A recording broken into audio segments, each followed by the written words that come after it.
महंगू घर बाबा जन्म लिए सब बोला जय जयकार सदा सुमंगल होते ओ कृपा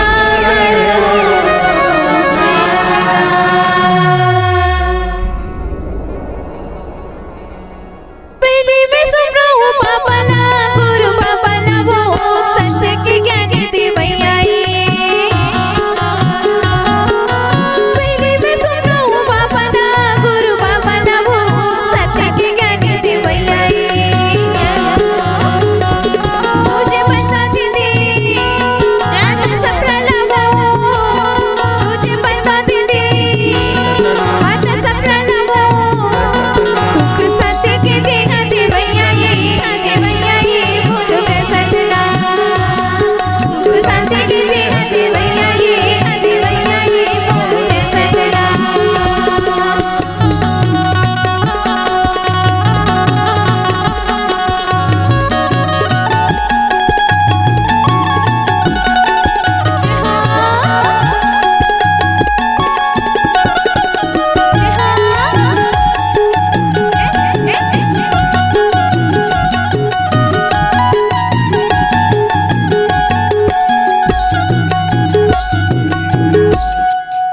जन्म कथा ला सुना मथा मैं हरि कनदान सोच ली हया लगाई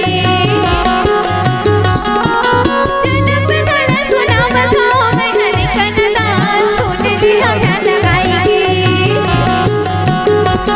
भूल चुके हुई भूल माफ दिया भूल चुके हुई भूल माफ दिया मैं कहा सब ये भूल जाने की भूल माने की बाबा जैसा चला मैं कहा पर ये भूल जाने की भूल माने की बाबा जैसा चला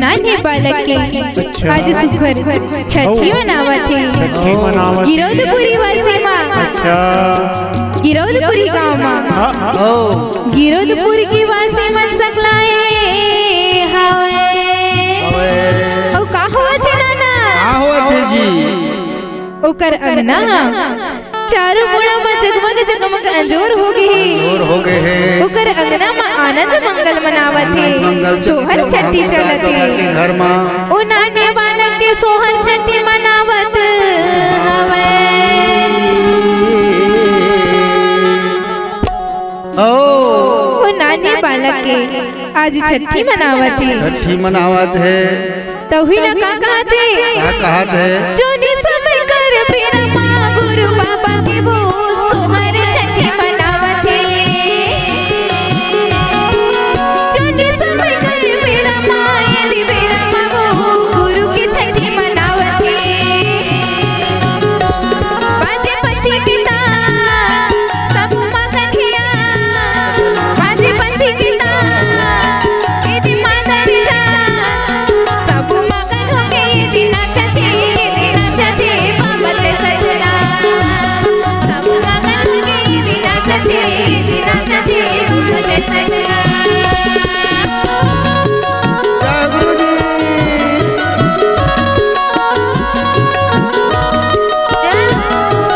जय हो बाबा जय हो बाबा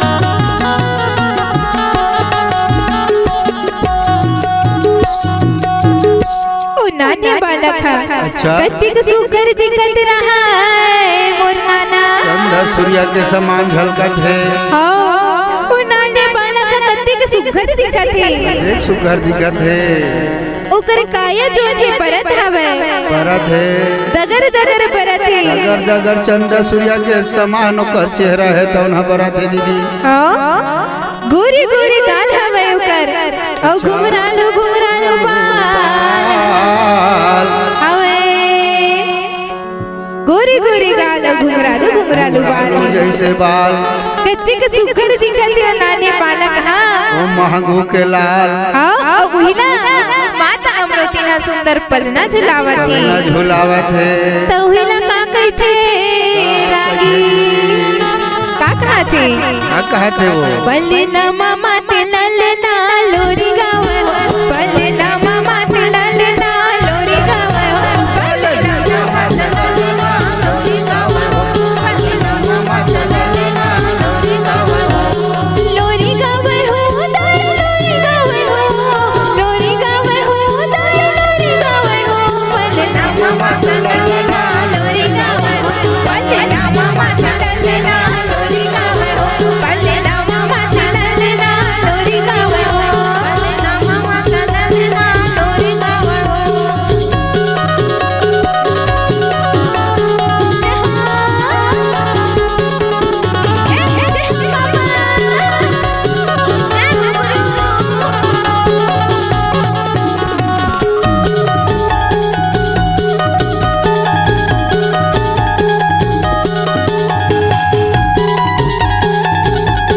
जय गुरुजी।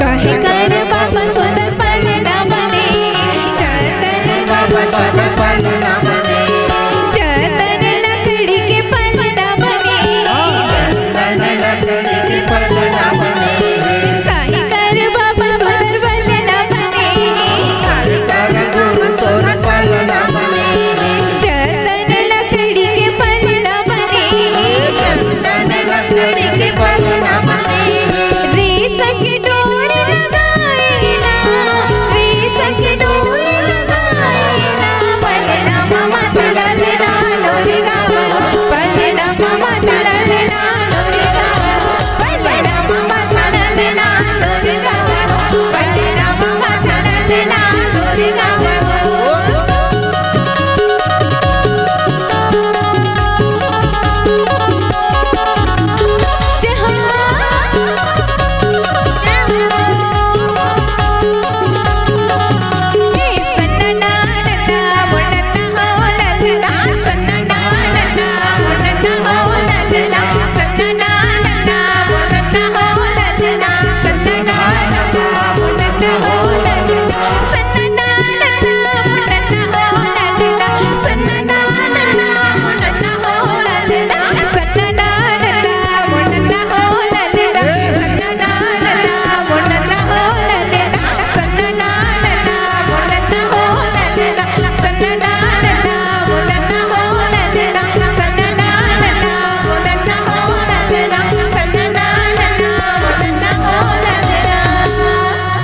ऐसन प्रकार से वो नानी बालक लपन्ना झुलावत रहा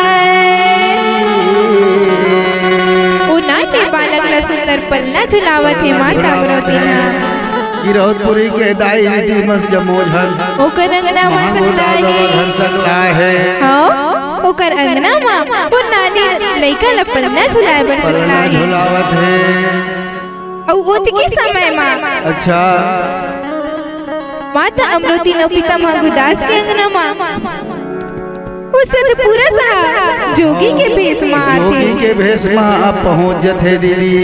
हाँ ओकर अंगना दास में बाबा हाँ दाई अमृति है तो ना फिर का कहा थे का कहते सही समय में पहुंचे हावस जोगीरा मोर बेटा के नाम लता धर दे साधोया हाँ सही समय में पहुंचे है जोगीराज हाँ मोर बेटा के आज नाम धर दे धर दे हाँ और आगे का हुआ थे आगे का होत है मंगू अमृति न कहते वो जो जो समय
ओ नान्हे बालक के ओ जोगी सुंदर नाम धरत है। नाम धरत है। ओ नान्हे बालक जो न पलना मारी से अच्छा तिला जोगी सुघर गल्ला उठा ली ओ ना पाए हवे ओ ना देख के मने मन में मुस्कावत ही जोगी कत्ते को सुघर है लइका कत्ते सुघर है। हां ऐसे कह के ओकर माता पिता न बतावत है तोर लइका कोनो ऐसने लइका नहीं होए यह साक्षात सतपुरुष के अवतार है। हां एकर नाम है तौना घाय अक्षर से निकलत है दाई अमरौती। हां समुद्र से ज्यादा गहरी एकर मन है तौना रही वो दाई। दुनिया में सतनाम के पूजा कर ही दाई और एकर महिमा ला दुनिया में गही। एकर नाम लता है घासीदास रख दे वो अमरौती। एकर नाम लते हैं घासीदास रख दे मैया। अच्छा ऐसी कही के जोगी है कहा थे तो वही ना कहा थे सुने हवे के लिखानी जोगी आए वो नाम कर एक आशाए। सुने हवे के लिखानी जोगी आए वो नाम कर एक आशाए।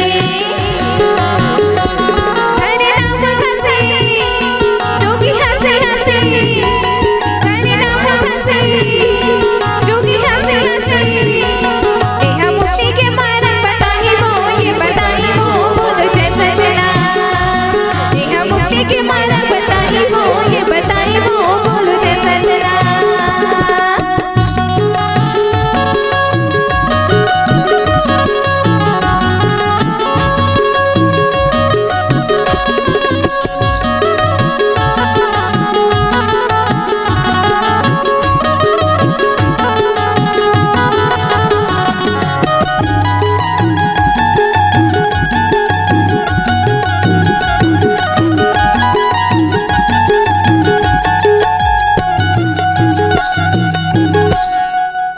ऐसे प्रकार से वो जोगी है मुस्का के नानी बालक के नाम रखती थी घासीदास।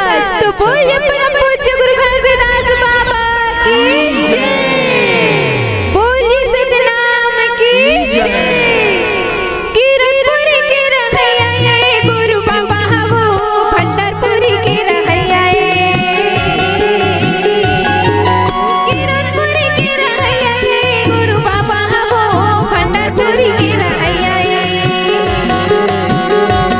बाबू दुलारायण वो ये दी प्यारायण वो ये दुलारायण वो ये दी प्यारायण वो जन्मभूमि के मोरे रहैया ये बाबा जय सजना। जन्मभूमि के रहैया ये बाबा जय सजना। उसने के मालूम बताई वो जय सजना। यह दुनिया में नाम कमाई वो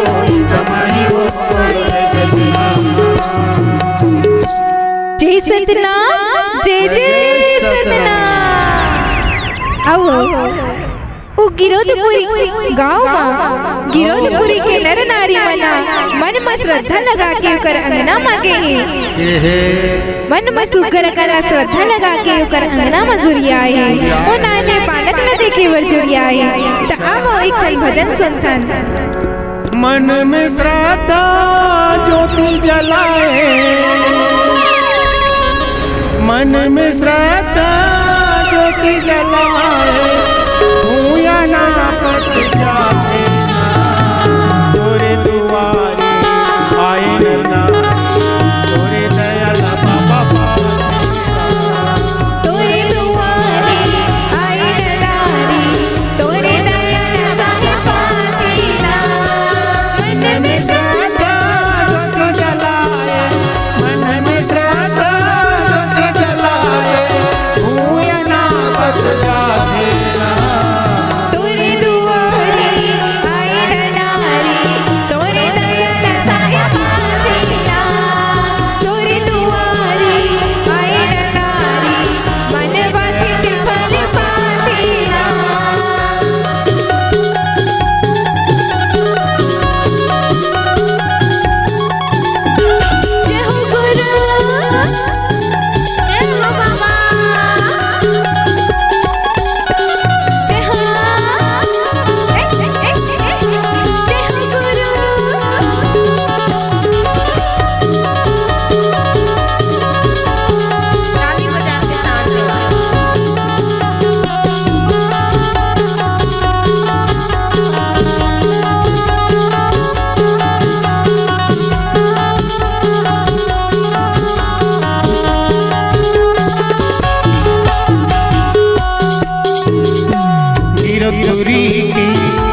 सबके सहारा। मन के लाने के बताए बाटे भाईचारा ना।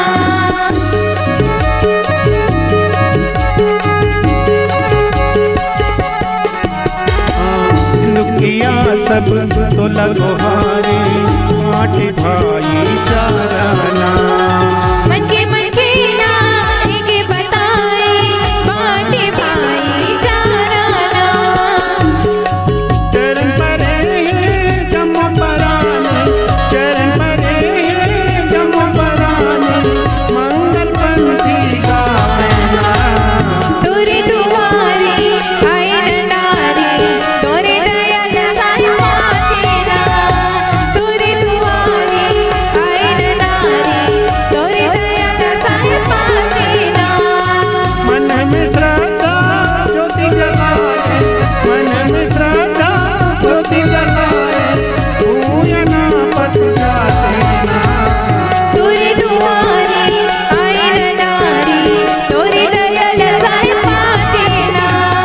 तोरे दुआरे आए नारे तोरे दयाल साईं तेरा। तोरे दुआरे आए नारे तोरे दयाल साईं तेरा। तोरे दुआरे तोरे दयाल साईं तेरा। तोरे दयाल साईं तेरा। बोले परम पूज्य गुरु घासीदास बाबा की जय। ऐसे प्रकार से अच्छा गिरधपुरी माँ नर नारी मन सकलाए लाए हैं और खुशी समाए हैं। ओ ओकर अंगना में आनंद बधाई मनावत कैसे है। वो कैसे मनावत है? आनंद बधाई हो आनंद बधाई, आनंद बधाई हो आनंद बधाई, गुंजे महागु के घर माँ। आनंद बधाई गुंजे महागु के घर माँ। आनंद बधाई बाजे महागु के घर माँ। आनंद बधाई आनंद बधाई हो, आनंद बधाई हो, आज महागुजला। आनंद बधाई गुंजे महागु के घर माँ।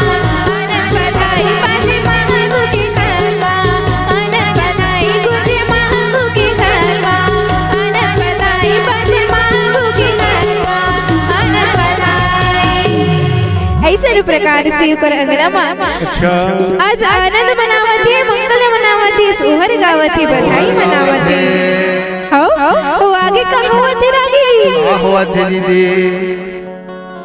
ओकर अंगना में आज वर्तमान में हम सब जन जानतन आजकल के चलन है। जिन घर छठी मनाती सोहर मनाती ओकर घर में डीक डीक जरूर होते। तो उ गुरु के अंगना में अब सब कुछ लेने होता देवत हो। अच्छा अब वो नाने बालक के सोहर मनावा। वो नाने बालक के सोहर मंगल मनाता। कैसे मनावा थे? कैसे मनावत है?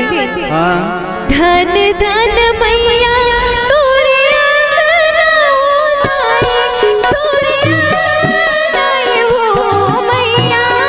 तोरे घर बेटा वामिराजे मंगल पद होवत हो मैया।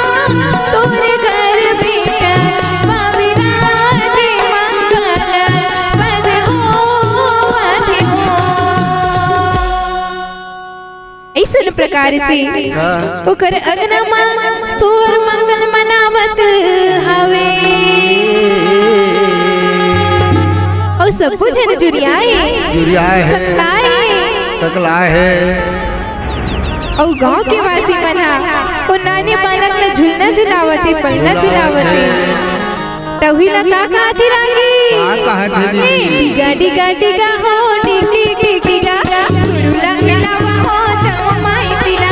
डिगा डिगा डिगा हो डिगी डिगा गुरु लंगलावा हो जमाई पिला। गुरु लंगलावा हो जमाई पिला। गुरु लंगलावा हो जमाई पिला। गुरु लंगलावा हो जमाई पिला। गुरु लंगलावा हो जमाई पिला। डिगा डिगा डिगा हो डिगी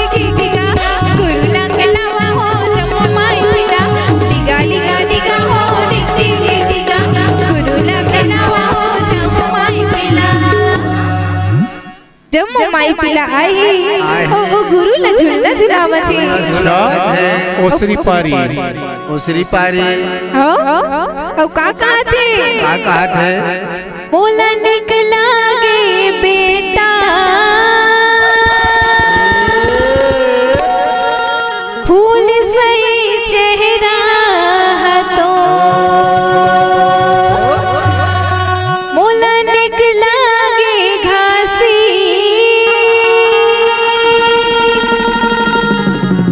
फूल सही चेहरा तो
प्रकार से गांव की मन सकला है उस घर छठी मनावत है और जोगी का आशीर्वाद देवते आय आशीर्वाद देवते दीदी यह दुनिया मनाम कमाही वो ये कमाही वो बोलो जैसा दिला यह दुनिया मनाम कमाही वो ये कमाही वो बोलो जैसा दिला सादा चंडल गुरु जराई वो बोलो जैसा दिला सच पंजरा गुरु जराई वो ये बोलो जैसा दिला गिरधपुरी के रहैया ये गुरु बाबा वो पंढरपुरी के रहैया गिरधपुरी के रहैया ये गुरु बाबा वो पंढरपुरी के रहैया गुरु बाबा वो ये दिखा से हमो गुरु बाबा वो ये दिखा से हमो ये जन्मभूमि के रहैया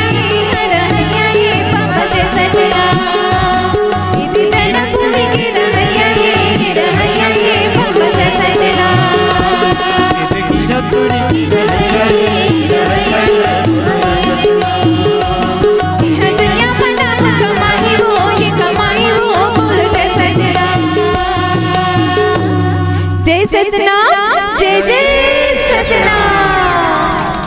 धन्यवाद।